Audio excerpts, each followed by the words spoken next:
피카소는 이렇게 말했습니다. 나만큼 마티스의 그림을 자세히 본 사람은 없고 마티스만큼 내 그림을 자세히 본 사람 역시 없다. 마티스가 죽고 나서 피카소는 이렇게 말했습니다. 내가 대화를 나눌 수 있는 마지막 진짜 예술가가 사라졌다.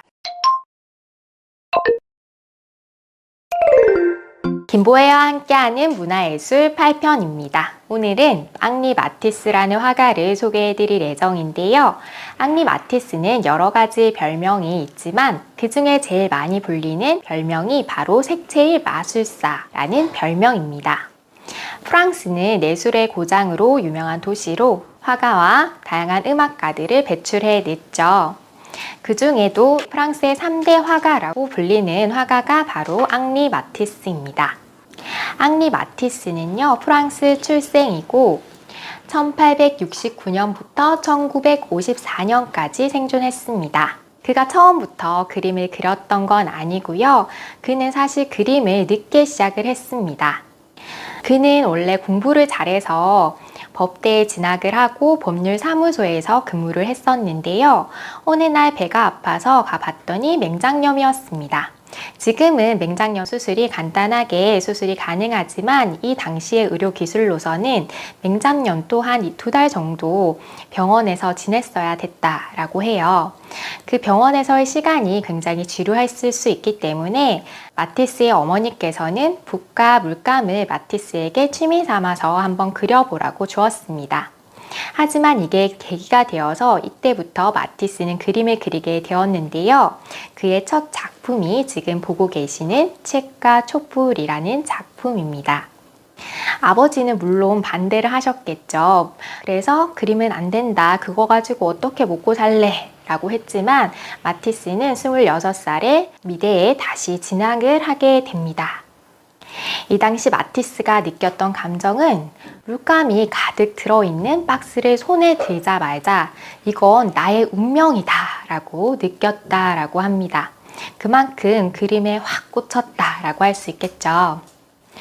그가 초기에 그렸던 작품입니다.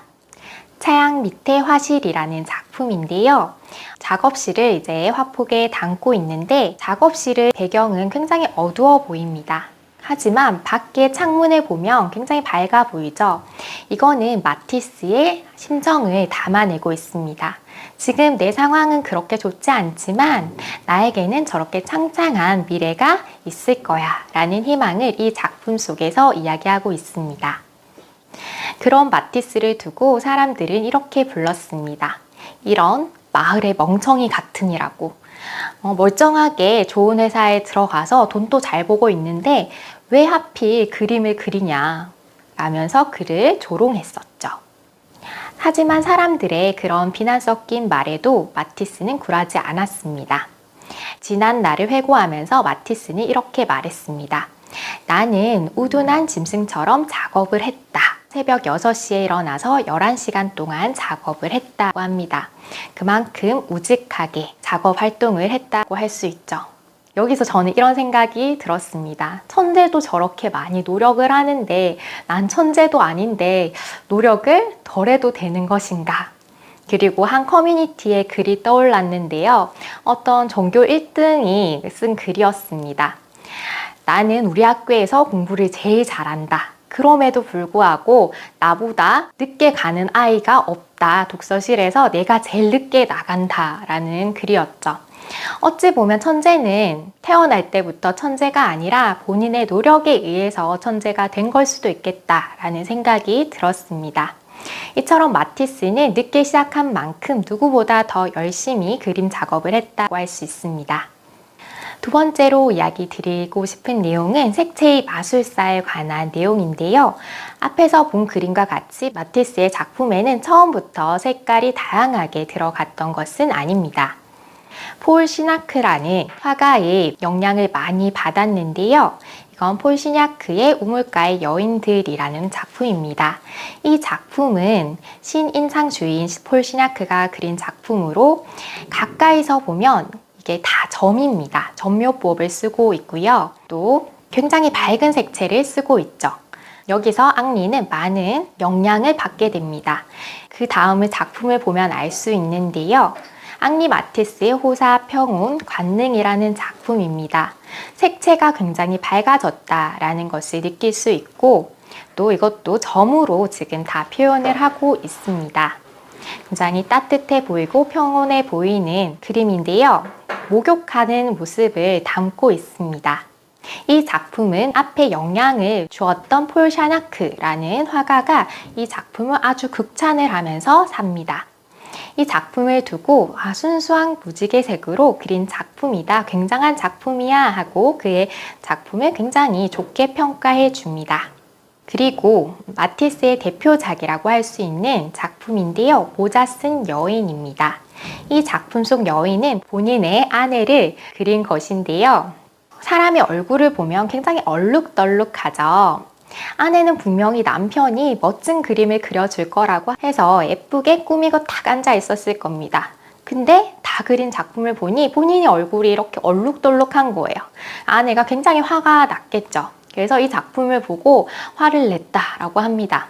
하지만 마티스가 아내의 얼굴을 왜 이렇게 표현을 했던 걸까요? 마티스는요, 색을 감정이 담긴 색으로 썼기 때문에 색깔이 중요하지 않았던 겁니다. 보이는 색깔이 중요한 것이 아니라 내가 마음에서 보는 색, 그런 색깔이 중요했기 때문에 얼굴을 저렇게 표현을 했던 겁니다. 아내가 화내는 모습, 기뻐하는 모습, 슬퍼하는 모습을 모두 담고 있는 얼굴이라고 할 수 있습니다. 이 작품은요, 한 전시회에 출품하게 되는데 많은 사람들의 주목을 받게 됩니다.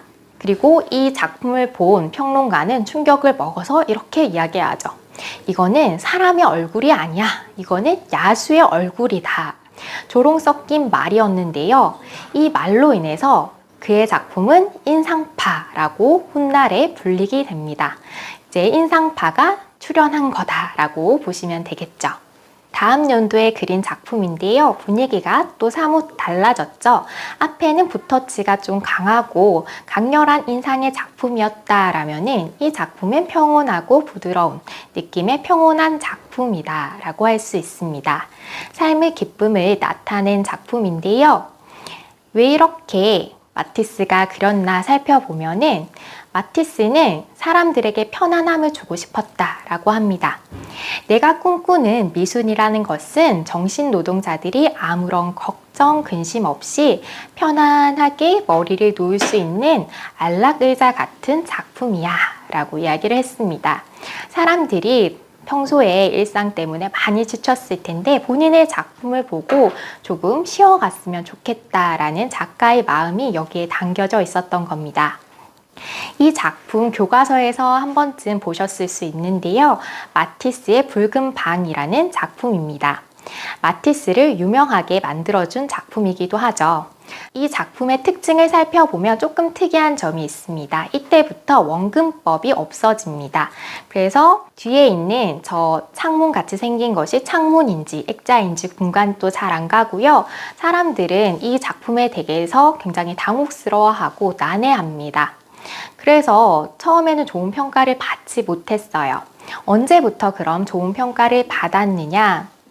셰르게이 슈츠킨이라는 사람이 이 작품을 구매를 하게 되는데요. 셰르게이 슈츠킨은 아주 유명한 컬렉터였습니다. 러시아의 상인이자 귀족으로서 피카소나 마티스의 초기 작품들을 많이 구매한 컬렉터로 알려져 있는데요. 이분이 마티스의 작품을 두고 굉장히 훌륭하다라고 평을 하고 또 높은 가격에 저 붉은 방이라는 작품을 사주면서 그때부터 마티스가 유명해지기 시작합니다. 그리고 그가 자신의 집에 걸 작품을 하나 의뢰하게 되는데요. 그 작품이 바로 아주 유명한 춤이라는 작품입니다. 이 작품은 굉장히 큽니다. 4m라는 폭으로 굉장히 큰 그림인데 이 그림을 보면 굉장히 단순한 색깔로 구성이 되어 있습니다. 하늘을 뜻하는 파랑색, 사람들의 몸을 나타내는 살색, 동산을 나타내는 초록색, 이렇게 세 가지 색깔만으로도 멋진 작품을 그려내고 있습니다. 그리고 사람들이 덩실덩실 춤을 추는 모습이 꼭 우리나라의 강강술래 하는 모습과 유사하죠. 마티스는 이 커다란 작품을 그리는데 한 번도 쉬지 않고 한 번에 다 그렸다 합니다. 마티스가 이 그림을 그리면서 했던 말이 나는 춤을 아주 좋아한다. 춤은 정말로 특별하다. 춤은 삶이요 리듬이다. 춤은 나를 편안하게 한다. 라고 이야기를 했어요. 그만큼 즐거운 마음으로 춤을 그리면서 춤을 추면서 그리지 않았을까 이런 생각도 듭니다. 또 마티스가 유명한 이유는 바로 피카소의 라이벌이었기 때문인데요. 나이는 마티스가 조금 더 많습니다. 그래서 피카소가 후배라고 할 수 있는데요. 마티스가 색을 자유롭게 해방시켰다라면은 피카소는 사물의 형태를 해방시켰다라고 할 수 있습니다. 이거는 피카소의 작품인데 피카소의 작품을 보면 눈은 정면을 응시하고 있고 코는 측면을 보고 있고 이게 굉장히 입체적으로 표현을 하고 있습니다. 이처럼 형태를 해방시킨 것이 피카소의 작품이라면 마티스는 이제 색은 더 이상 중요하지 않다. 보이는 색이 중요한 것이 아니라 내가 느끼는 그 감정을 담은 색이 중요하다라고 했었죠. 그들은 서로의 경쟁자로 여기긴 했지만 서로의 작품을 존중했다고 합니다. 그래서 실제로 서로의 작업실을 오가면서 서로에게 영감을 주는 관계였는데요. 피카소는 이렇게 말했습니다. 나만큼 마티스의 그림을 자세히 본 사람은 없고 마티스만큼 내 그림을 자세히 본 사람 역시 없다. 피카소와 마티스는 작업 스타일도 좀 달랐는데요. 마티스는 낮에 주로 작업을 했고요. 옷을 주로 정장을 깔끔하게 입고 작업 활동을 했다라고 합니다. 반면에 피카소는 밤에 작업을 하고 편한 복장으로 작업을 하는 것을 즐겼다라고 해요. 여성 부분에 있어서도 좀 다른 게 마티스는 평생 자신의 아내만 사랑해 왔던 반면에 피카소는 여러 여성을 만났던 이력이 있죠. 마티스가 죽고 나서 피카소는 이렇게 말했습니다. 내가 대화를 나눌 수 있는 마지막 진짜 예술가가 사라졌다 라고 하면서 마티스를 잃은 것에 대한 슬픔을 이야기하죠. 네, 고난과 역경의 시간이 왔는데요. 화가들의 삶에 또 우리들의 삶에 한 번쯤 고난과 역경이 찾아오기 마련이죠. 마티스에게는 그것이 전쟁이었습니다. 1차 세계대전 당시에 마티스는 전쟁의 공포를 극심하게 느꼈다고 합니다. 그것을 작품 속에서도 살펴볼 수가 있는데요.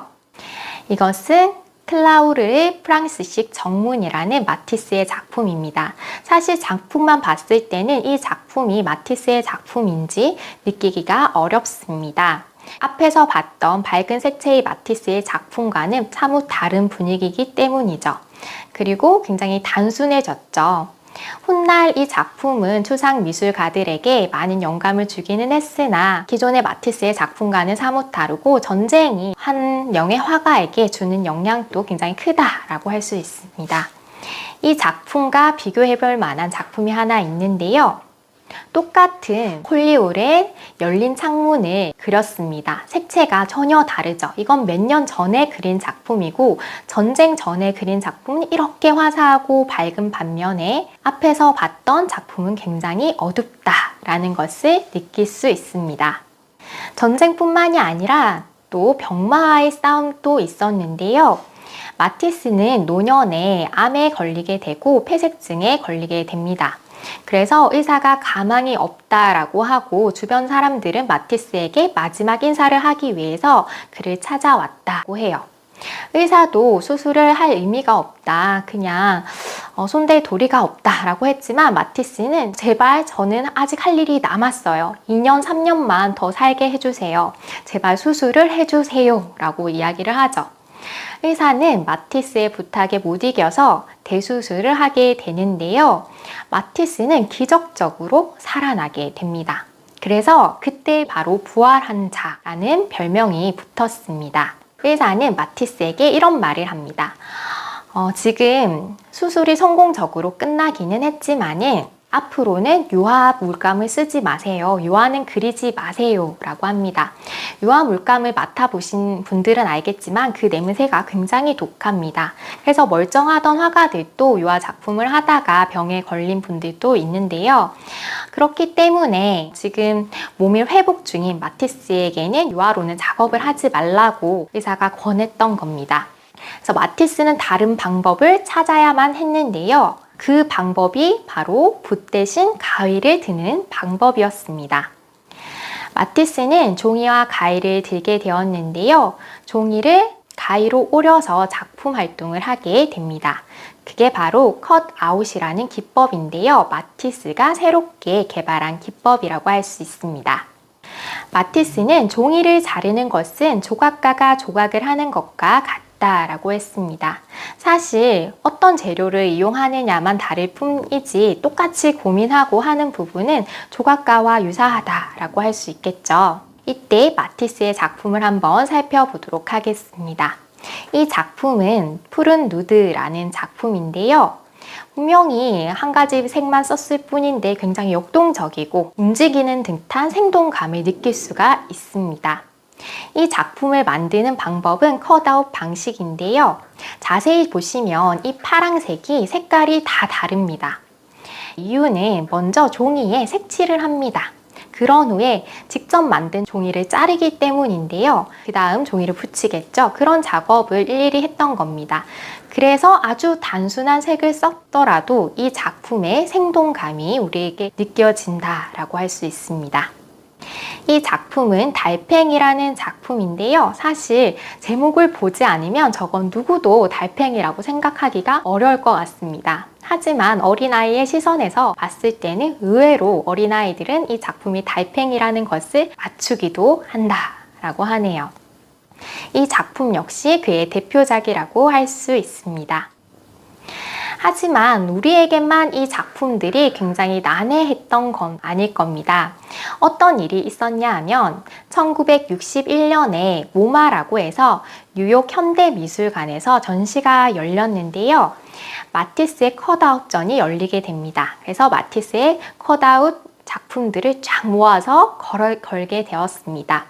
이 전시는 성황리에 마무리되었는데요. 이 당시 한 달 반 만에 11만 명이 다녀갈 정도로 굉장히 많은 사람들이 마티스의 작품을 보러 갔다라고 할 수 있습니다. 근데 전시된 작품 중에 한 작품이 거꾸로 걸려져 있었는데요. 11만 명이 보는 동안 그 거꾸로 걸린 작품이라는 걸 사람들이 몰랐던 겁니다. 이게 딱 모양이 물병 모양이고 이게 눈에 딱 보이는 그림이었다라면은 누구나 거꾸로 되었어요 라고 금세 눈치를 챘겠지만 그것이 아니었기 때문에 몰랐는데요. 그것을 안 사람이 누구냐? 마티스의 열광적인 팬이 전시를 계속 보러 갔다라고 해요. 근데 이거는 계속 봐도 이건 거꾸로 걸린 것 같아서 관계자에게 이 작품은 거꾸로 그린 거다 라고 이야기를 하게 되는데요. 바로 그 작품이 이 보트라는 작품입니다. 이것은 배가 달빛에 비춘 모습을 작품으로 그린 건데 이게 거꾸로 걸려져 있었던 거예요.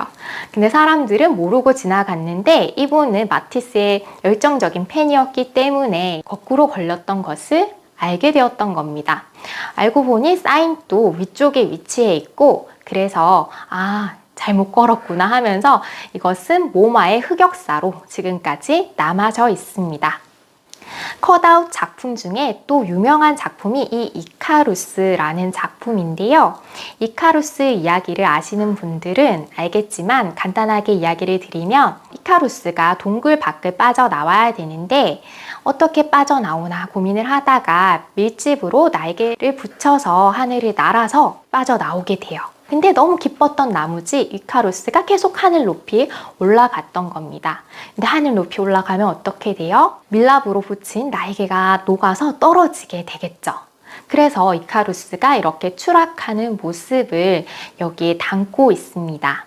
이 파란색은 하늘을 뜻하고 노란색 별같이 보이는 부분은 날개를 의미하고요. 까만색 부분은 사람, 그 다음에 빨간색 점이 하나 있죠?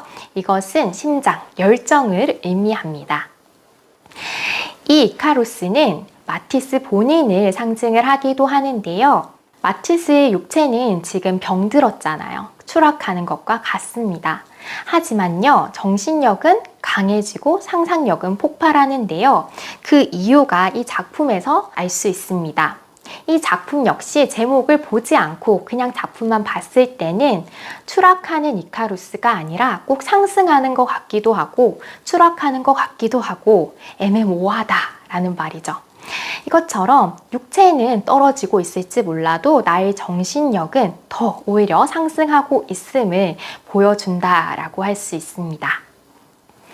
이번에는 마티스의 마지막 작품을 소개해 드릴까 합니다. 아까 첫 작품 보여드렸으니까 이번에는 마지막 작품을 한번 소개해 드리도록 할게요.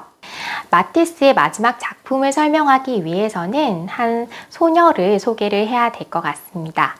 마티스는 몸이 안 좋았잖아요. 그래서 간병인이 필요했는데 그 간병인 모니크라고 하는 어린 소녀였습니다. 이 소녀는 정성스럽게 마티스를 돌봐주었다고 해요.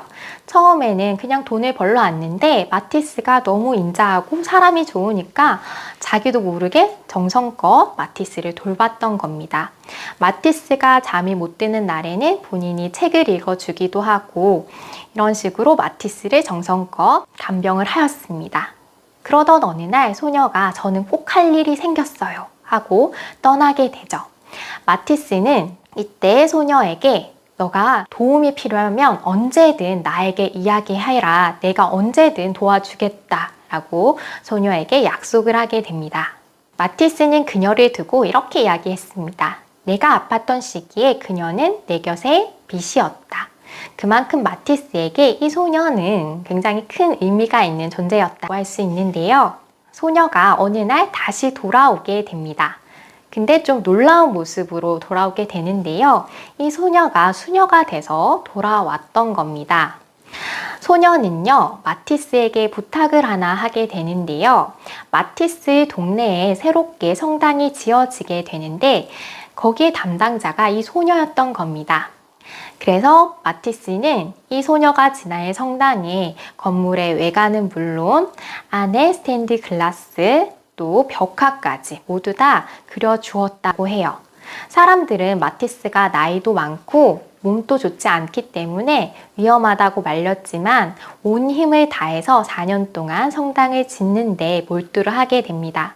심지어 성당을 짓는데 돈이 부족하자 마티스는 자신의 사비를 털어서 후원해서 성당을 마무리해서 지어주었다라고 해요. 그 성당 궁금하시죠? 그 성당이 로사리오 성당인데요. 요즘에는 마티스 성당이라고도 불리기도 합니다. 이 성당은 기존의 성당의 모습과는 사뭇 다른 분위기를 자아내고 있습니다. 기존의 성당은 굉장히 웅장한 모습, 신의 영역이기 때문에 웅장하고 근사한 모습을 하고 있다라면은 조금 다른 모습을 보이고 있었던 거죠. 그래서 사람들은 이거 가지고도 처음에 많은 비난을 했습니다. 하지만 실제로 가보신 이야기를 들으면 굉장히 편안하고 안식처 같은 느낌을 이 성당에서 많이 받았다라고 해요. 마티스는 사람들이 편안하게 쉴 수 있는 안락의자 같은 성당을 만들고 싶었던 겁니다. 이 성당의 가장 눈에 띄는 부분이 저 뒤쪽의 스테인드 글라스인데요. 이 작품이 마티스의 마지막 작품이라고 할 수 있습니다. 생명의 나무라는 제목이고요. 색깔을 또 보면 딱 3가지 색깔만 썼어요. 파란색, 노란색, 초록색을 담고 있죠. 이 노란색은요, 모양을 보면 무슨 풀같이 생겼죠? 이게 백령초라는 선인장입니다. 백령초는 아주 생명이 강인한 식물로 유명합니다. 물이 거의 없어도 계속해서 살아날 수 있어요. 이건 마티스를 나타내기도 한다라고 할 수 있는데요. 마티스가 사실 그림을 그리기 어려운 환경이었잖아요. 하지만 끝까지 작품 활동을 이어가는 그런 모습처럼 이 백년초를 여기에 담아내고 있는데요. 종이로 색을 잘라서 붙였다면 스테인드 글라스는 빛의 예술이라고 합니다. 그래서 그의 마지막 작품은 빛을 잘라내는 작품 활동이었다라고 할 수 있습니다. 지금까지 마티스의 작품과 그의 생애를 한번 살펴보았는데요. 앙리 마티스는 이처럼 지친 사람들, 무거운 짐을 지고 있는 사람들이 이곳에 와서 평온하길 바라던 마음이 강했던 아주 다정하고 인자한 화가였습니다. 마티스는요, 몸이 아파도 그림을 그릴 수 없어도 색으로서 자신의 인생을 그려나갔습니다. 그는 지금까지 그림을 그렸던 게 아니라 삶을 색칠했던 거다라고 이야기를 할 수 있겠죠. 그래서 저는 이런 깨달음을 얻었습니다. 위대한 창조는 몸이 아니라 위대한 정신에서 나온다. 마티스의 몸은 여러분도 아시다시피 굉장히 쇠약해지고 볼품 없어졌습니다. 하지만 그는 새로운 컷아웃이라는 영역을 창조해 나갑니다. 그런 그의 모습을 보면서 위대한 창조는 몸이 아니라 정신에서 나온다라는 것을 다시 한번 깨달을 수 있는 시간이었습니다. 지금 여러분의 정신은 무엇을 향하고 계신가요?